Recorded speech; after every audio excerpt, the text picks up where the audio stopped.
இன்றைய ஏசப்பா நம்மோடு என்ன பேசுறார் என்று நாம் பார்க்க போகிறோம். ஏசாயா 58:11 நீ நீர்ப்பாய்ச்சலான தோட்டத்தைப் போலவும் வற்றாத நீரூற்றைப் போலவும் இருப்பாய். விசுவாசத்துல வாழ்ந்திருக்கிற தேவ பிள்ளைகளே, கர்த்தர் இன்றைக்கு உங்களை வற்றாத நீரூற்றைப் போல ஆசீர்வதிப்பேன் என்று ஆண்டவர் உங்களுக்கு வாக்கு கொடுக்கிற தேவனாய் காணப்படுகிறார். அநேக கவலையோடு, அநேக பாரத்தோடு, எனக்கு யாருமே இல்லையே, என் வாழ்க்கையை சரிப்படுத்த, என் குடும்பத்தை நடத்த எனக்கு உதவ யாருமே இல்லையே என்று சொல்லி கலங்கிருக்கிற ஒவ்வொரு தேவ பிள்ளைகளுக்கும் கர்த்தர் இன்றைக்கு வாக்கு கிடைக்கிறார்.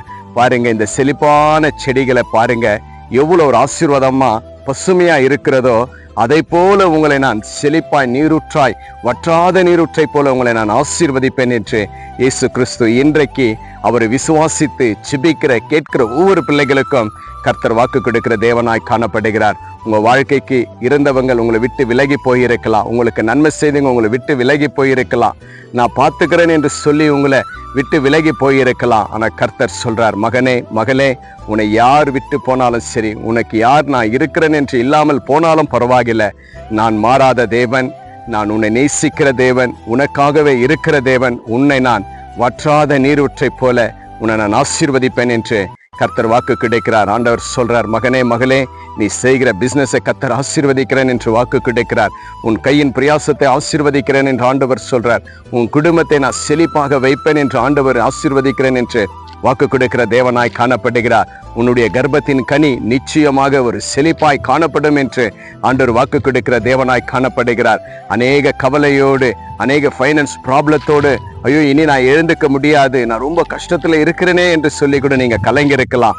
ஆண்டவர் இன்றைக்கு உங்களுக்கு வாக்கு கொடுத்திருக்கிறார், உன்னை நான் செழிப்பாக வைப்பேன், நீரூற்றை போல உன்னை நான் ஆசீர்வதிப்பேன், வற்றாத நீரூற்றை போல உன்னை நான் ஆசீர்வதிப்பேன் என்று கர்த்தர் இன்றைக்கு உங்களுக்கு வாக்கு கொடுக்கிற தேவனாய் காணப்படுகிறார். இந்த வார்த்தையை விசுவாசிங்க. ஆண்டவர் என்னோடு பேசினார், இந்த வார்த்தை எனக்காக, என்னை நீரூற்ற வற்றாத நீரூற்றை போல என்னை ஆசீர்வதிக்கிற தேவன் என்னோடு இருக்கிறார் என்று நம்பிக்கையோடு ஆண்டவருக்கு நன்றி சொல்லுங்க.